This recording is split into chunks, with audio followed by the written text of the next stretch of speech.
श्रीमद् भागवतम तृतीय स्कंद।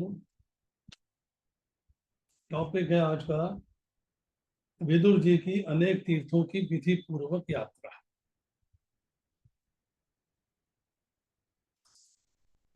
अब विदुर जी जो है यमुना जी के तट पर आ गए।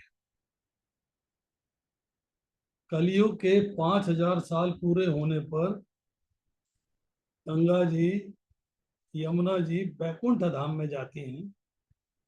पर व्यास जी ने एक अपवाद लिखा है, एक रेयर चीज लिखी है कि कैसा भी कलयुग हो पर काशी में गंगा जी और वृंदावन में यमुना जी अखंड विराजमान है, वापस नहीं जाएंगे। काशी में गंगा जी उत्तर वाहिनी है, उत्तर की ओर से चलती है। अब विदुर जी वृंदावन में आ गए, जहां पक्षी भी राधा कृष्ण कीर्तन गाते हैं। विदुर जी सुनते हैं रज रज अति पावन। द्वारका लीला में कृष्ण राजा हैं, उसमें ऐश्वर्य है। ब्रज में प्रेम है, ऐश्वर्य गौण है। ब्रज में श्री कृष्ण किसी के बालक हैं, मित्र हैं, सखा है। नंगे पांव ब्रज की रज पे घूमते हैं गायों के पीछे। गायें उन्हें बहुत प्रिय है। यशोदा मैया जूते पहनने का आग्रह करती है। यशोदा मैया जूते पहनने का आग्रह करती है।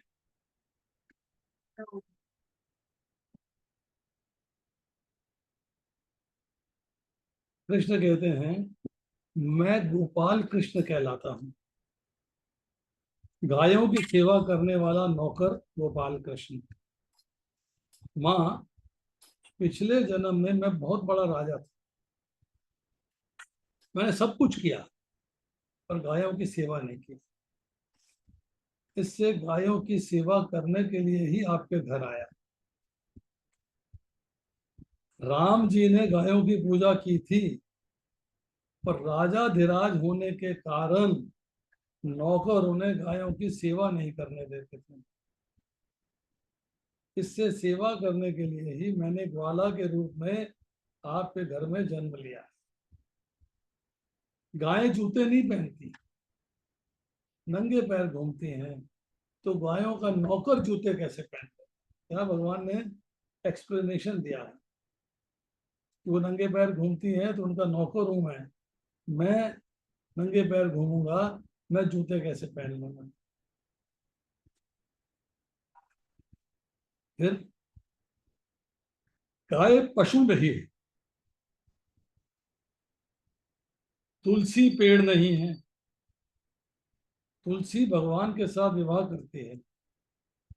गंगा जी में, नर्मदा जी में, यमुना जी में पानी नहीं है। गावः विश्वस्य मातरः। गायों को जो पशु मानता है वो भगवान को पसंद नहीं आता। लाला ने गायों की बहुत सेवा की है, नंगे पांव उनके पीछे भागे हैं। नंगे पांव उनके पीछे भागे हैं। इसीलिए ब्रजरज अतिशय पवित्र है। हम जब भी वृंदावन जाते हैं, ब्रज में जाते हैं, तो हमको सबसे पहले उतर के दंडवत करना चाहिए और ब्रज रज को माथे पे लगाना चाहिए। ये मिट्टी नहीं है, ये अति पवित्र रज है जिसके ऊपर भगवान कृष्ण नंगे पैर चले। अब विदुर जी जो है यमुना जी का वंदना करते हैं, स्नान करते हैं और रमन रेती में बैठ के भगवान कृष्ण की लीलाओं का चिंतन करते हैं। एक एक लीला का चिंतन हो रहा है, एक एक लीला का चिंतन हो रहा है। विदुर जी श्री कृष्ण लीला के दर्शन करते हैं। ये जो कदम्ब है इसको गोपियां टेर कदम्ब कहती है। श्री कृष्ण इस कदम्ब में विराजमान है कि जब जब प्रिय गायों को पुकारते हैं तब तब गायों को अति आनंद आता है। हम कहते हुए गायें दौड़ती आती हैं। कई गायें प्रेम से कृष्ण को चाटने लगती हैं। विदुर जी गायों के मध्य में से भगवान कृष्ण के दर्शन करते हैं तथा आनंदित होते हैं। श्री कृष्ण के ध्यान दर्शन से मन तुरंत शुद्ध होता है और इंद्रियों का कंट्रोल होता है, इंद्रियों का निरोध होता है। विदुर जी लाला कृष्ण की बांसुरी सुनते हैं, सोचते हैं कि ये गाय लाला से मिलने के लिए दौड़ती जाती है, पर मैं तो पत्थर बना बैठा हूं, अभी भी भगवान से मिलने की तीव्र इच्छा नहीं हो रही है। वृंदावन की गाय मुझसे श्रेष्ठ है। विदुर जी लाला के साथ भगवान का ध्यान करते हैं, दोनों को डिफरेंट समझ लेते हैं। लाला के साथ जो है भगवान का ध्यान करते हैं। अब ऐसा कहा गया है जो ज्ञानी है वो किसका ध्यान करते हैं? ज्ञानी जो है निराकार ज्योति का ध्यान करते हैं। ये अच्छा है, कुछ तो करते हैं, पर निराकार ब्रह्म के ध्यान से मन थक जाता है और भटकने लगता है।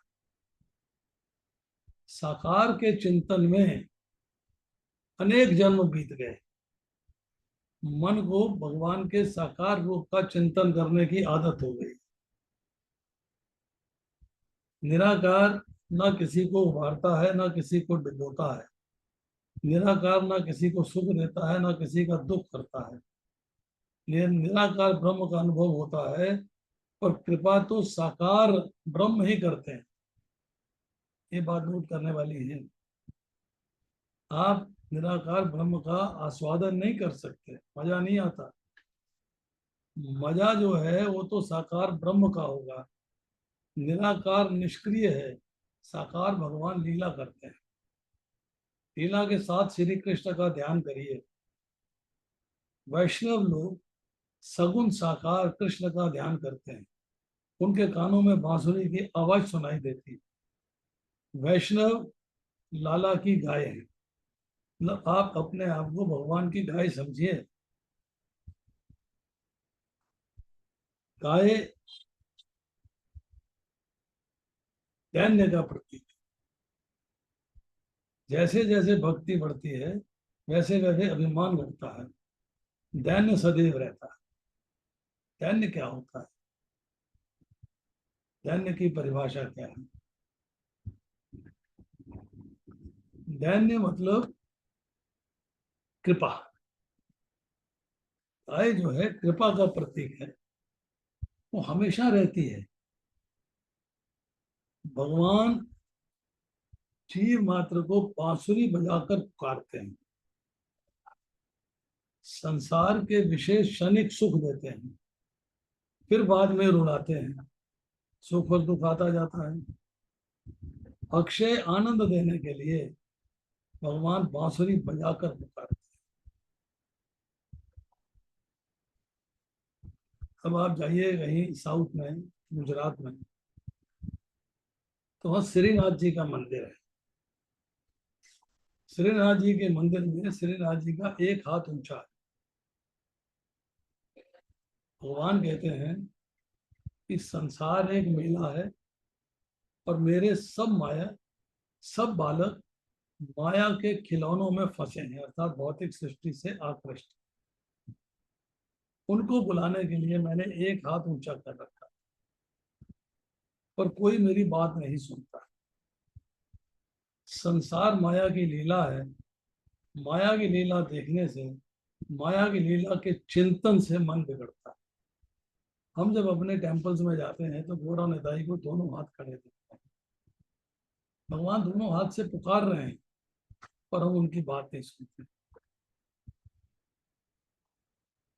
माया की लीला का चिंतन करते हैं, माया की लीला का ध्यान करते हैं, तो चिंतन से मन बिगड़ता है, आकृष्ट हो जाता है भौतिक संसार की। भौतिक संसार की तरफ आकृष्ट जब हो जाता है तो आदमी जो है अपने आप को खोया सा महसूस करता है। पर जो अपने चिंतन में कृष्ण लीला का दर्शन करता है, जो कृष्ण लीला का चिंतन करता है, वह धीरे धीरे उसका मन जो है शुद्ध होता है। कृष्ण जो है बांसुरी बजाते हैं, गोपाल मित्रों के साथ खेलते हैं। विदुर जी ने बैठे बैठे चिंतन करते करते एक एक लीला का प्रत्यक्ष साक्षात्कार किया, लीला के बारे में सोचा है, फिर उसका चिंतन किया। अब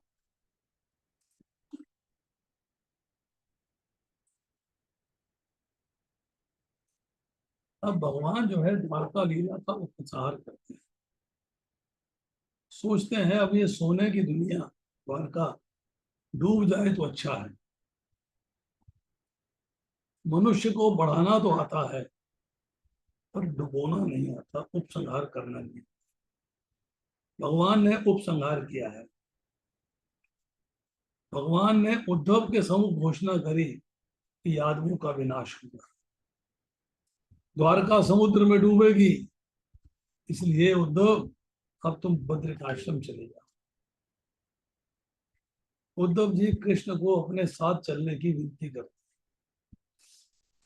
उद्धव जी से कृष्ण का वियोग सहन नहीं हुआ, वे बालक की तरह रोने लगे, कहने लगे मैं अकेला बद्रिकाश्रम कैसे जाऊं, आप मेरे स्वामी हैं, आप मेरे साथ चलें।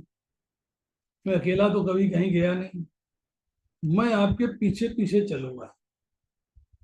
भगवान उद्धव से क्या कहते हैं, तुम मुझे बहुत प्रिय, बहुत प्रिय। भगवान ने भागवतम में कहा है, उद्धव को बुला के अपने गोदी में बिठाया है और बोला है ना मुझे संकर्षण प्रिय है, ना मुझे शंकर प्रिय है, ना मुझे राधा प्रिय है, जितने प्रिय उद्धव तुम। मेरा संदेश मथुरा से ब्रज में गोपियों के लिए और माता पिता के लिए गया, ये उद्धव संदेश कहलाया। भगवान कहते हैं उद्धव तुम मुझे बहुत प्रिय, पर नियम मना करते हैं। जीव अकेला आता है पर अकेला ही जाता है। मैं तुम में चैतन्य रूप से सदैव रहता हूं, तुम ऐसी भावना रखना कि मेरे साथ श्री कृष्ण हैं। उद्धव जी भावना रखने के लिए आधार मांगते हैं, कुछ चीज दीजिए जिससे भावना रखी जा सके। तो भगवान उन्हें अपनी पादुकाएं देते हैं। ऐसा वर्णन रामायण में भी है। याद करिए कि चित्रकूट में जब भगवान ने भरत को आज्ञा दी अब तुम अयोध्या जाओ, तो भरत जी बालक की तरह रोने लगे, चाहने लगे कि भगवान ने तो मुझे कभी नाराज नहीं किया, मुझे बहुत आशा थी कि श्री सीता राम जी अयोध्या वापस पधारेंगे, मैं अकेला अयोध्या कैसे जाऊं। तो भरत जी से श्री राम का वियोग सहन नहीं होता, भरत जी रोने लगे। तब भगवान ने लीला करी है, भरत को समझा रहे हैं, भरत मेरा एक स्वरूप मन में जाएगा और एक स्वरूप तुम्हारे साथ अयोध्या चलेगा। भरत जी को भगवान ने चरण पादुकाएं दी। भरत जी को ऐसा आनंद हुआ कि मानो वह प्रत्यक्ष सीताराम, पादुकाओं में प्रत्यक्ष सीताराम बनाएंगे। भरत जी को पादुका में सीताराम जी के दर्शन हुए, उन्होंने गद्दी पर पादुका की स्थापना करी। 14 वर्ष तक पादुकाओं से आज्ञा लेके उन्होंने राज किया। भरत जी का ऐसा नियम था कि सायकाल में पादुकाओं का पुष्पों से श्रृंगार करके श्री रामचरण पादुका में दृष्टि को दृढ़ कर देते, स्थिर कर देते और सीताराम के नाम पर जप करते। कभी कभी भरत जी बहुत व्याकुल होते थे, कहते थे कैकई माँ तुमने ये क्या किया, मेरे राम को वनवास दे दिया, मेरे राम मुझे छोड़कर वन में चले गए। भरत जी जब राम योग में व्याकुल होकर रोने लगते तो उस पादुका में सीता राम प्रकट हो जाते। भरत जी को वो समझाते, मैं वन में नहीं गया हूँ, मैं घर में ही हूँ। भरत जी को ऐसा लगता कि सीता राम इधर ही है। रामायण में भरत जी को चरण पादुकाएं दी, भागवत में उद्धव जी को चरण पादुकाएं। अब देखिए, जब अतिशय प्रेम होता है, अतिशय बहुत ज्यादा प्रेम, तब जो जड़ चीजें हैं, जड़ पदार्थ हैं, वो भी लाइव हो जाती है, चैतन्यमय हो जाती है। पादुकाएं लकड़ी नहीं है, उसमें श्री कृष्ण लीला का निवास है। वे पादुकाएं मात्र नहीं है, वो भगवान है। उद्धव जी पादुकाएं लेके बद्रिकाश्रम की ओर जाते हैं। रास्ते में ब्रज भूमि के दर्शन से उनका हृदय द्रवित हो जाता है। ब्रज की एक एक वस्तु श्री कृष्ण प्रेम को जागृत करती है, और ब्रज परमात्मा का स्वरूप। वृंदावन प्रेम भूमि है। श्री राधा जी की 8 सखियां, कौन कौन? हर सखी का एक निकुंज है। अष्ट निकुंज। विशाखा जी का है चंद्र सरोवर। चंपक लता जी का है श्री सघन कंदरा। पद्मा जी का है अप्सरा कुंड। आमा जी का है कदम्ब खंडी। सुशीला जी का है रुद्र कुंड। इंद्र सहचरी की श्री मानसी गंगा। चंद्र भाभा जी का सुरभि कुंड। और ललिता जी का श्री बिलिचु कुंड। वृंदावन अति पवित्र, अति पावन है। इसके कन कन में कृष्ण प्रेम भरा हुआ है। ये दिव्य भूमि है। इस ब्रज भूमि को देख के उद्धव का हृदय द्रवित हो रहा। उन्होंने संकल्प लिया है कि ब्रज भूमि में मुझे थोड़े समय के लिए रहना। I will stay here for some time. मैं सारी रात्रि यहीं रहूंगा। यमुना महारानी किसी लाडले वैष्णव का दर्शन कराएंगी तो उनसे सत्संग करो, और किसी वैष्णव के दर्शन नहीं होंगे तो मौन रहकर श्री कृष्ण का ध्यान करेंगे। अब देखिए, भक्ति का रंग जिसे नहीं लगा, उससे बातें करने का फायदा क्या? आप जिस व्यक्ति से बातें करते हैं, उसी का असर आप पर पड़ता है और आप उसका आप पे अटैक करता है। बातचीत से स्नेह हो जाता है। जिसे भक्ति का रंग नहीं लगा है, जिसे पाप का डर नहीं है, जिसे प्रभु से प्रीति नहीं है, उस व्यक्ति से अधिक नहीं बोलना चाहिए। Control yourself. यमुना जी के तट पर उद्धव जी विराजमान हैं। भगवान कृष्ण की मन से सेवा कर रहे हैं। उनका कन्हैया 11 वर्ष का है और राधा जी 9 वर्ष की है। हजारों वर्ष व्यतीत हो गए, पर वृंदावन के राधा कृष्ण बड़े नहीं होते, तो नहीं रहते। उनका बाल स्वरूप निर्विकार है, दिव्य है। विदुर जी मन से राधा कृष्ण की सेवा करते हैं, तब वे मानसी सेवा में राधा कृष्ण की मन से आरती करते हैं। उनकी आंखों से प्रेमाश्रु बहते हैं। उनका हृदय आर्त हो गया है, रोने लगा। उनके शरीर में रोमांच हुआ है। अब उद्धव जी की दृष्टि वहां पर एक स्थान पर पड़ी। देखते ही सोचते हैं ये कोई महान वैष्णव प्रतीत होता है। ये भगवान को मना रहा है और ध्यान कर रहा है, सेवा कर रहा है, ऐसा लगता है। उद्धव जी जैसे निकट आते हैं तो विदुर जी के दर्शन होते हैं। अब दोनों की मुलाकात हो रही है। पहचान कर मन ही मन कहते हैं, ये तो महान वैष्णव विदुर जी विराजे हैं, मैं उनको वंदन करूं। उद्धव जी के मन में वंदन करने की इच्छा हुई, पर उसी समय विदुर जी ने अपनी आंखें खोली और उद्धव जी को देखकर उन्हें भी आनंद हुआ। उद्धव जी के वंदन से पहले विदुर जी साष्टांग प्रणाम करते हैं, क्योंकि वैष्णव विनय की मूर्ति होते हैं। दीनता, भक्ति, वरानी का सिंहासन है। वैष्णव का हृदय दीन है। वैष्णव वंदन नहीं मांगते। वंदना मांगने वाला वैष्णव नहीं है, वंदन करने वाला वैष्णव।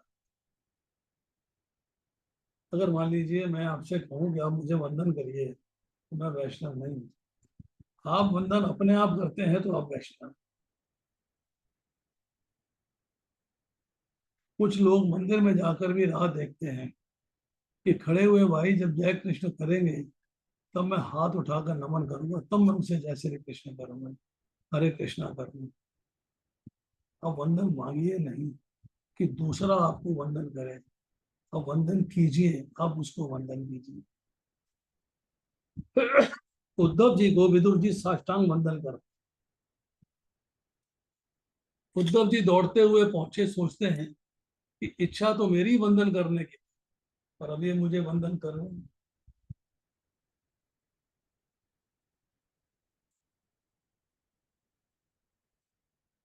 उद्धव जी ने विदुर जी को गोदी में उठा लिया। अब देखिए, यमुना के तट पे दो संत थे। जब दो वैष्णव आपस में मिलते हैं, आप भी किसी दूसरे वैष्णव से मिलते हो, आप भी किसी दूसरे भक्त से मिलते हो, तो इसके बारे में एक छोटा सा दोहा है। चार मिले 64 खिले, 20 रहे कर जोड़। चार मिले 64 खिले, 20 रहे कर जोड़। हरिजन से हरिजन मिले, तो भी से साथ करो। अर्थ क्या है? दो वैष्णव जब मिलते हैं तो चार आंखें मिलती हैं। चार मिले, चार आंखें मिली, तब 64 खिलते हैं। मतलब 32 दांत आपके और 32 दांत दूसरे वैष्णव के खिलते हैं, मुस्कुराते हैं, खिलते हैं। अब जिन्हें भक्ति का रंग लग गया है, ऐसे लाडले जब मिलते हैं तो हर एक के शरीर में कहा जाता है कि 3.5 करोड़ रोम छिद्र हैं स्किन में। उनके भीतर से आनंद प्रकट होता है और रोंगटे खड़े हो जाते हैं। 3.5 करोड़ आपके और 3.5 करोड़ दूसरे, 7 करोड़। अब सायंकाल में विदुर जी और उद्धव जी का यमुना तट पर मिलन हुआ और बाद में सत्संग आरंभ हो गया। अब दोनों कृष्ण प्रेम में पागल है। तो आज की तारीख में भिखारी भी आता है तो पागल बनने बिना पैसा नहीं मिलता। तो आप भगवान प्राप्त करना चाहते हैं बिना पागल हुए। कोई व्यक्ति बहुत लोभी है पैसे के लिए, तो पैसे के लिए पागल हो जाता है, बहुत भटकता है, बहुतों की खुशामद करता है, भूख प्यास भूल जाता है, तब पैसा प्राप्त होता है। पागल बने बिना तो पैसा भी नहीं मिलता। अति कामी जीव काम सुख के लिए पागल हो जाता है, उसे देश काल का ध्यान नहीं रहता। जीव जब भगवान के लिए पागल हो जाता है, तब उसका जीवन सफल। विदुर जी और उद्धव जी दोनों में से किसी ने पानी का भी स्वागत नहीं। दोनों भीतर से रंग गए। वैष्णवों के मन में एक ही विषय होता है, ओनली वन ऑब्जेक्ट, एक ही विषय, और विषय है श्री कृष्ण। संसार की बातों में जिसे आनंद आता है, जिसे रस आता है, वह भगवान से बहुत दूर है। कि भौतिक सृष्टि का आकर्षण है तो भगवान से आप बहुत दूर हैं। उसे भक्ति का रंग नहीं चढ़ेगा। और जैसे भक्ति का रंग लग गया है, उसे सांसारिक सृष्टि, लौकिक बातें, भौतिक सृष्टि से आकर्षण नहीं रहता, कोई आकर्षण नहीं रहता। दोनों ने रात भर कृष्ण कथा करी और कृष्ण कीर्तन किया। भागवत में ऐसे दो प्रसंग आते हैं। श्री कृष्ण गोकुल से मथुरा पधारे हैं। तब उद्धव जी गोकुल में नंद बाबा को, यशोदा माता को आश्वासन देने के, जो मैंने आपको भी बताया था, उद्धव जी को भेजा, उद्धव संदेश देती। उसी समय यशोदा माता ने रात भर लाला से बातें करी। कन्हैया उन्हें याद आता है। नंद यशोदा लाला का स्मरण करते हुए रोते हैं सारी रात व्यतीत हो गई थी। उद्धव जी जब पहुंचते हैं ब्रज में, तो एक ब्रजवासी से पूछते हैं नंद बाबा का महल कहाँ है। तो ब्रजवासी क्या उत्तर देता है, ये जो पानी की धारा आ रही है, ये झरने की धारा नहीं है, नदी की धारा नहीं है, समुद्र की धारा नहीं है, झील की धारा नहीं है, बरसात की धारा नहीं है। ये पानी की धारा नंद बाबा और यशोदा मैया के आंसुओं की धारा है। इस धारा के साथ साथ चले जाओ तो नंद महल पहुंच जाएंगे। तो वो नंद महल पहुंचे, रोते हैं, सारी रात व्यतीत हो जाती है। अब यमुना जी के तट पर उद्धव जी और विदुर जी का सत्संग भी सारी रात चलता है। अब सूर्योदय हुआ, तब ध्यान आया। उद्धव जी विदुर जी से बोले रात पूरी हो गई है। उद्धव जी यमुना जी में स्नान करते हैं, संध्यादि नित्य कर्म करते हैं। उद्धव जी महान ज्ञानी भक्त हैं, सूर्य नारायण को भी अर्घ्य देते हैं, संध्या करते हैं, महापुरुष समाज को शिक्षण करने के लिए धर्म का पालन करते हैं। उद्धव जी विदुर जी को वंदन करके कहने लगे, अब मुझे आज्ञा दीजिए, मुझे बद्रिक आश्रम जाना है। वैष्णव से वियोग होना तो दुख होता है। उद्धव जी जब जाने के लिए तैयार हुए तो विदुर जी व्याकुल हो गए। बोले कुछ दिन यहाँ रह जाइए, मैंने आपका स्वागत नहीं किया है, मैं आपका स्वागत करना चाहता हूँ। आपके सत्संग से भक्ति का रंग लगता है, आपके सत्संग में मुझे आनंद आता है। उद्धव जी ने कहा मुझे तुरंत ही बद्रिकाश्रम पहुंचने की आज्ञा है। प्रभास में परमात्मा ने, भगवान ने मुझे उपदेश किया है और मुझसे कहा है कि तुम बद्रिकाश्रम जाओ। मुझे ये चरण पादुकाएं उन्होंने दी है। विदुर जी ने हाथ जोड़े और कहा, भगवान ने आपको जो उपदेश दिया है सुनने की मेरी इच्छा है। उद्धव जी को जो उपदेश दिया है वो सुनने की मेरी इच्छा है। तो तीसरे स्कंद के चौथे अध्याय का 25वां श्लोक है। ज्ञानम परम स्वात्मरह प्रकाशम यदा योगेश्वर ईश्वरस्ते वक्तुम भवानुहरति यदि विष्णु भृत्या सुभृत्या पार्थ प्रतुश्चरन्ति। वैष्णव दया के समुद्र जैसे होते हैं। विदुर जी ने प्रार्थना करी कि मैं आपकी शरण आया हूँ, मैं आपका दास हूँ। भगवान ने आपको जो उपदेश दिया है उसे सुनने की मेरी इच्छा है। ये जीव लायक नहीं है, पर प्रभु ने जब इस जीव को एक बार अपना लिया, हस्तिनापुर जब आए थे तो मेरी कुटिया में पधारे थे। भगवान ने मुझे अपना लिया है, मैं भगवान का हूँ। उद्धव जी कहते हैं विदुर जी आप महान व्यक्ति हैं, महान जीव हैं। आप भले ही कहें कि मैं साधारण जीव हूँ, मैं लायक नहीं हूँ, परंतु आप कौन है ये मैं जानता हूँ। प्रवास में भगवान विराजमान थे, तब भगवान के मुख से शब्द निकले थे कि सब मिले पर मेरा विदुर मुझे नहीं मिला। ये शब्द मैं आपको प्रिय लगने के लिए नहीं कह रहा हूँ, पर सत्य कह रहा हूँ। मेरे स्वामी के मुख से मेरा शब्द आपके लिए ही निकला था। भगवान तुरंत किसी से नहीं कहते तुम मेरे हो। मंदिर में बहुत से लोग जाते हैं और कहते हैं, क्या कहते हैं, बहुत लोग अभी अभी जो इस कान में नहीं है, क्या कहते हैं, तमेव माता च पिता तमेव, तमेव बंधुश्च सखा तमेव, तमेव विद्या द्रविणम तमेव, तमेव सर्वम मम देव। क्या मेरे माता पिता है, आप सर्वस्व हैं, मैं आपका हूँ। भगवान सबकी सुनते हैं, पर किसी से ऐसा नहीं कहते कि तुम मेरे हो। भगवान तो जानते हैं, जब मंदिर में आता है तो बहुत भला बनकर आता है, और घर जाने पर इसका भलापन सियानापन चला जाता है।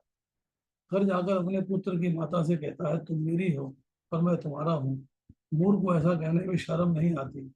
जो मंदिर में प्रभु का था, घर जाके स्त्री का हो जाता है, पुरुष का हो जाता है।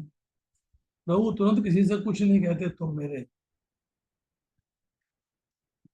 भगवान जिसके लिए कहते हैं कि जीव मेरा है, उसका एक सच्चा ब्रह्म संबंध होता है। उद्धव जी कहते हैं विदुर जी आप बहुत भाग्यशाली हो, भगवान ने स्वयं आपसे कहा है कि विदुर मेरा है।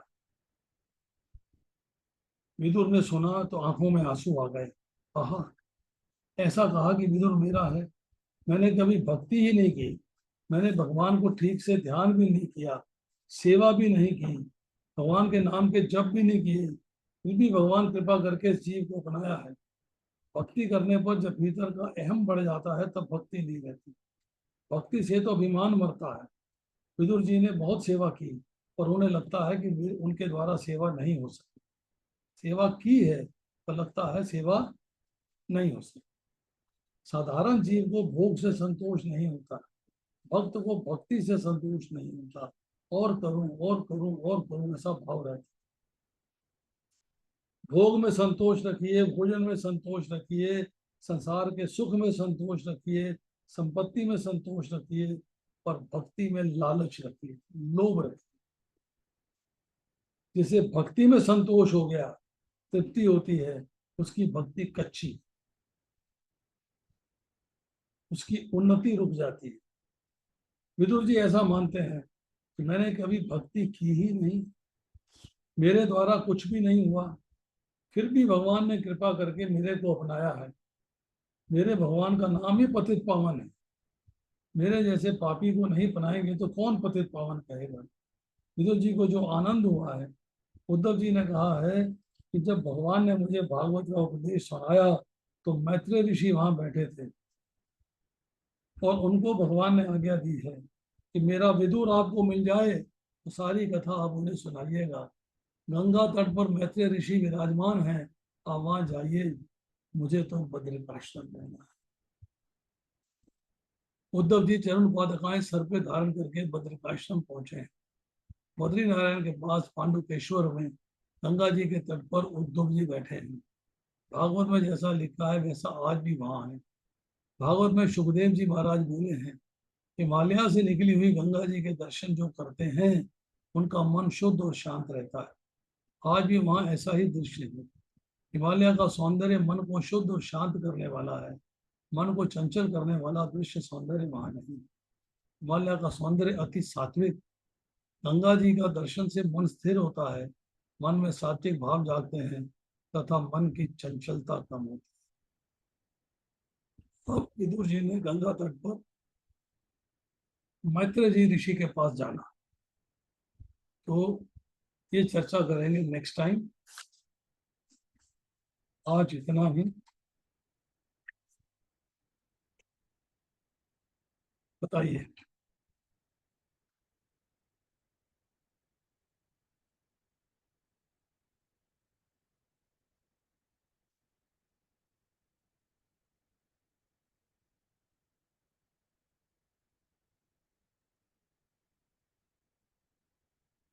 अनम्यूट कर दिया था मैंने। Anybody wants to speak can speak.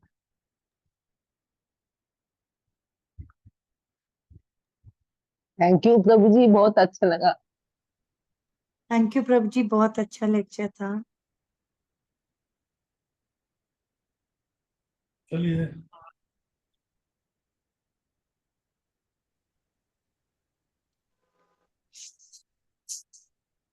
शांति प्रदा माता जी, नित्य सत्यभामा, सोनिया बवेजा, पद्मजा प्रिया, नमिता शर्मा।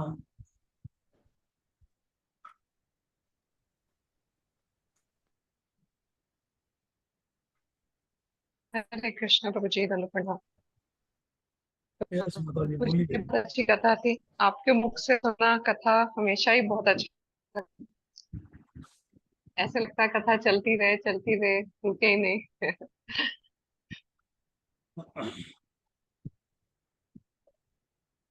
प्रभु जी ऐसी अपनी एक वो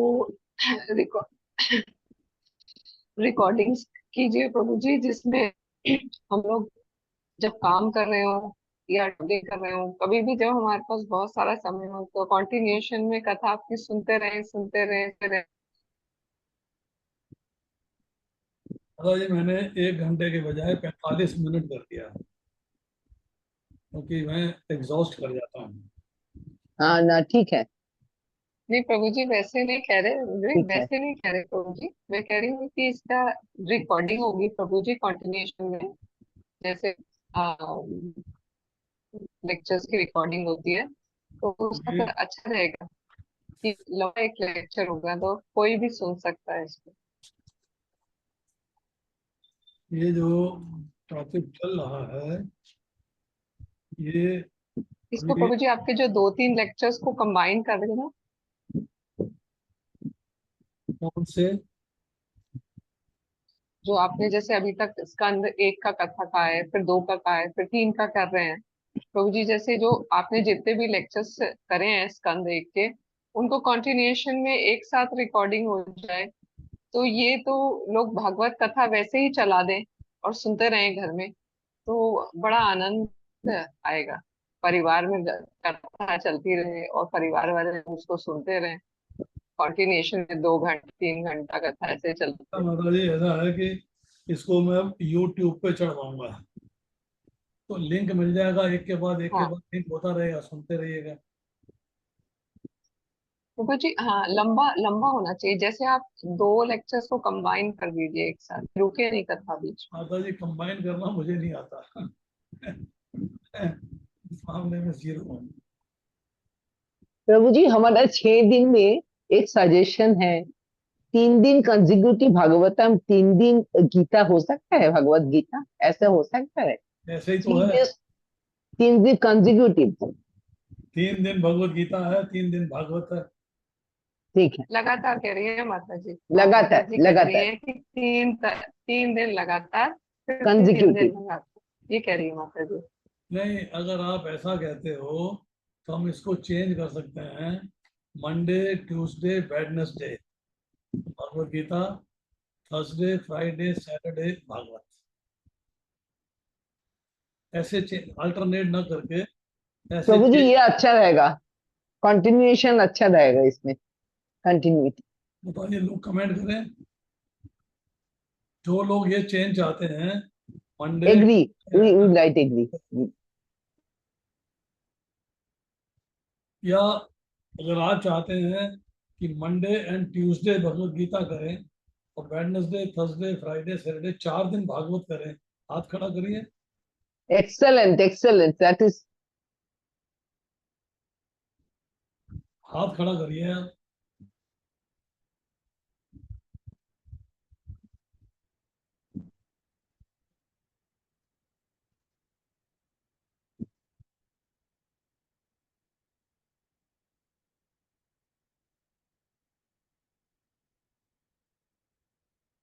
अब शेड्यूल चेंज कर देंगे, Monday and Tuesday Bhagavad Gita हुआ करेगी और ट्यूसडे टू सैटरडे भागवत हुआ करेगी। बहुत अच्छा Prabhu ji, thank you so so much, so grateful. Hare Krishna Prabhu ji, प्रणाम। यस। प्रभु हरे जी कृष्ण आज प्रभु आपने जी। एक पॉइंट बताया था कि श्रीनाथ जी का एक हाथ ऊपर होता है, वो मुझे सुनाई नहीं दिया ठीक से, क्यों होता है हाथ एक ऊपर?